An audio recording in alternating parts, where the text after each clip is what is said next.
All right, are we ready? I'm so excited. I have my good friend Karen Okonkwo joining me today. Thanks for doing this with me. Of course. And I thought today, Martin Luther King Jr. Day, because it's good to have people that you can count on to go to and ask questions. Yeah. You talk a lot about speaking out, I do. and that's not always easy to do. It's not. We have to be patient with each other. We have to educate each other. And honestly, that's who Martin Luther King Jr. was. He was an educator. He was an influencer, and we all have a little bit of his spirit in us. Yeah, it's really cool. She's an activist in her own right. She just started a new company. Do you want to tell them about your company? Yeah, thank you. Yeah. So started a new business called Tonal.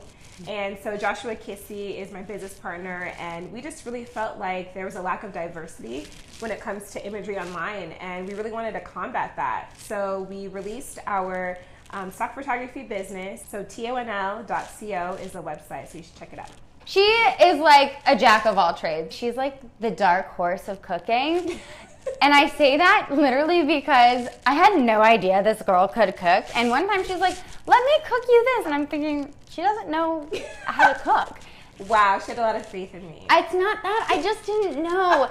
So I'm excited today because we're doing actually something a little bit different. When we were talking about this episode and what to do, Karen brought a recipe that she really likes. So she's going to be walking me through. She's going to teach me how to do the main chicken dish, and I'm going to work on the side dish and show her how to do that, and we'll get it cooking, and then we're going to get eating. Yes.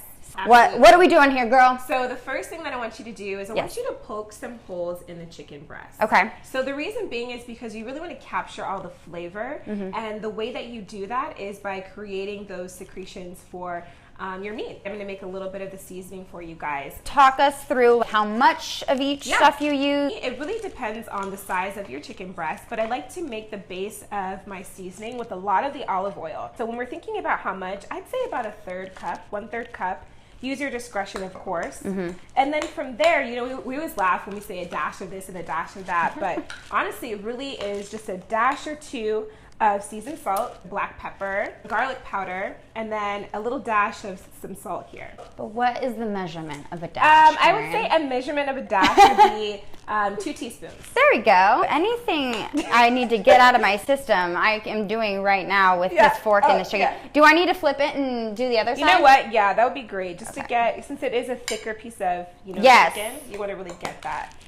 And after you're done with that, you'll just squeeze the lemon all over it. Like, do we want it liberally? Do we want it lightly? You want to do it liberally. Okay. Are you done over there? Yep. I never claim to be the fastest person in the kitchen. Now we want to go ahead and lather the chicken inside the bowl with the seasoning. Perfect. Lather, lather. Lather, lather. I'm doing the dirty work. Transfer this, just lay it right on? Yep, just lay it right on. Okay. Boop. And these are pretty big chicken breasts, but in true Be Mouse Guest fashion, we'll be using the leftover chicken for something a little special for our next episodes. All right. Cool. Now what? So now the next step here is we want to create just slits so we can stuff the pesto and the mozzarella cheese. Start toward the tail end of the chicken, and then you'll just make a little cut here. That way it's not totally cut through, but there's an inside flap there. Almost as if you would be butterflying, but that's not quite what we're doing. Exactly. And it doesn't have to be totally perfect, Yes, it does, Karen. Everything I do is perfect. In week 1, they heard me loud and clear when I said every episode, I guarantee you I will be perfect. Yeah, okay. Well, we'll just pretend that this is the perfect cut. Okay. That's actually looks better than mine. Do you want me to help you with yours? I mean, let's see. We've made our little, what are we calling those? Calling them slits. Little slits. Yes, slits now, in the chicken breast. Okay. And now we want to stuff the chicken with some pesto and mozzarella. Okay. So first things first, take a little spoonful of the pesto. Okay. And then you just want to slather in here. Into my little slit? Yep. And we're obviously contaminating this pesto, but whatever we might have left over, we'll throw away. We'll just toss. Absolutely. We know the rules, the sanitation rules. Next, we'll get some cheese. Okay. And we'll sprinkle it inside as well. Oh, perfect. Here, do you want me to? How about you do the honors for me? Karen clearly doesn't like to get her hands dirty. I'm like not trying to touch it at all. All right, that's good. And now we want to just put some pesto on the outside of the chicken. Perfect. So kind of spread it like you're painting, Enjoy this masterpiece. Oh, that looks beautiful. Doesn't it? Yes. Ugh, just love your chicken. Just love on it. You just keep doing And we're using store-bought pesto. And I've made pesto. Yep. It's easy to do. Yep. But it's just as inexpensive to buy the store-bought. Yeah. And you can get good ones that don't have a ton of preservatives in it. So I'm a store-bought pesto kind of girl. Yeah, me too. So keeps it simple, especially since this is a quick dish. Totally. You know, so the last part to this is just sprinkling some more cheese. On top? Yep. Cool. Cheesy, pesto-y goodness. Yes. Is that good? And voila. Yay! I have the oven preheating at 350. How long? So you want to keep this in the oven for 25 to 30 minutes. Okay, perfect. We'll stick that in there. Yep. Doot. For our side dish, we're gonna do these really yummy roasted tomatoes. They've got like a breadcrumb Parmesan cheese filling. Okay. So we'll kind of tag team here like we did with the chicken. Okay. So I'm just gonna start off by cutting, these are just really yummy vine tomatoes, in half. And then what I'm gonna have you do is scoop out the insides. Cool. So we just want them to be kind of hollowed out. I'm gonna work on the mixture while you do that. Awesome. I am using Italian style breadcrumbs. I like having the extra flavor. Yum. I have equal part, which is like a third cup breadcrumbs and Parmesan cheese. We're actually gonna use only a quarter of the cup of the Parmesan cheese in with this to start, because we're gonna top it with some cheese. Then we need about a quarter a cup of basil. This is a basil and cheesy It is, and it's gonna be so good. Yeah. So I'm just gonna lightly chop this up. Smells yummy. I know, right? Yeah, I love fresh basil. Oh my gosh, fresh herbs in general. Fun facts, it's not really super fun, but the only herb I do not like is parsley. Really? Yeah, Why? we've got the basil in there. Now I'm going to put in 1 clove of garlic. So I'm just gonna smash that so I can get this skin off here. I just can't live without a garlic press, so I'll stick this in here and just press that right on in. We will add into this mixture here a quarter cup of EVOO. And we will put just a pinch of salt. We don't want too much salt because the Parmesan's already pretty salty. Yeah. And then some pepper. I do everything into my hand first because I need to know how much. So we're gonna do about half a teaspoon of pepper. Okay. And then I'm just gonna give this a mix here. You know what, we need a little bit more EVOO. Would you mind pouring some in here for me? Yeah. That's good, thank you.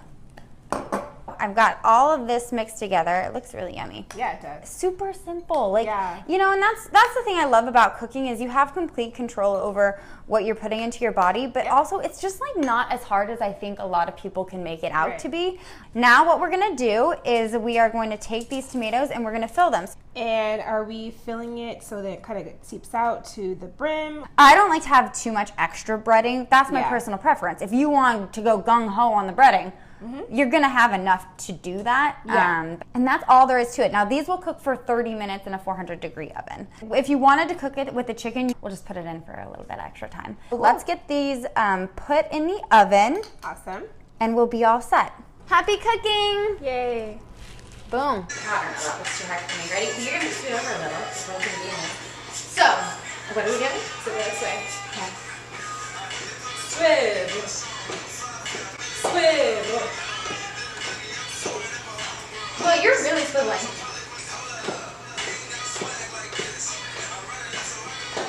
Now. Oh, this is too much for my brain. So here. Oh yeah. Here. Yeah. Here. Here. Just having your own dance party. Hey, yay, yay. Did it. You did it. Oh my gosh, this looks so lovely. Yeah, it does. Shall we dig in? Yeah, let's do All it. right, let's cheers. Cheers. First, thank you so much for coming and joining me. welcome. I couldn't do without you. Karen is my go-to girl just because she keeps my head on straight. Thank you. I You are. appreciate you. Do you mind if I serve you? Nope, I don't. Okay, perfect. And then these are pretty huge chicken breasts. Do you want to just share one? Yeah, let's do that. Now the question is, do we share the one I made or do we share the one you made? We're going to share the one on top. Okay, I'm just gonna pretend that that's the one that's mine. Whatever. Ooh, I like to see the inside. See the Oh inside my there? gosh, that looks amazing. Yeah. Amazing. Just so much good flavor. I love a good roasted tomato, and I love tomatoes in general. I never understand those people that don't like tomatoes. I know. It pairs well. It tastes like I love it. Thanksgiving. Exactly. So It literally tastes like stuffing. And here's the thing, this is a really good meal, and it wasn't that hard. We didn't spend all day in the kitchen. Nope. You could easily make this meal for one, but you'll see in the next episode what I'm gonna do with this leftover piece of chicken. Cool. And that's the fun part for me. That's where like the creativity comes in hand, because not only are we eating this excellent meal together right now, but then I will take this leftover piece of chicken and turn it into something new. It'll be just as good. Same flavor profiles, obviously, but totally different meal. And that's what's important to me. That's gonna be cool. Yeah. So stay tuned. I'll send you the link. Thank you. What are some of your plans coming up? So I am really putting a lot of energy into Be Mouse Guest. Today wasn't perfect. I know that sounds shocking to you guys, but you know, we had our moments. We did. What about you? I mean, you've always... This girl has so much on her plate. It's not even funny. She's got like a million businesses. For me, I just really want to hone in on serving the community through Tonal, of course, but also through my women empowerment brunch called Building Bridges Brunch. It's like the best thing ever that you do. Thank you. If you ever just want someone to talk to, I mean, if you message Karen, I'm sure she answers. Now my inbox is going to be flooded. It is. You're welcome. All 37 people watching this, message her. But one day it might be. That's what I was just going to say. Maybe one day it'll be 37,000. Speak it into existence, folks. Karen will be back, right? I'll be back. You'll do this with me again. Yep. Thank you again. You're welcome. Thanks for having me. My this guest. Was delicious. It was. I'm very proud of us. I love that I learned something new and a new meal today. And I hope that you guys learned something. Yes. Be sure to watch the following video to see how I recreated a second meal with this leftover chicken, and we'll see you again very soon. Bye. Bye.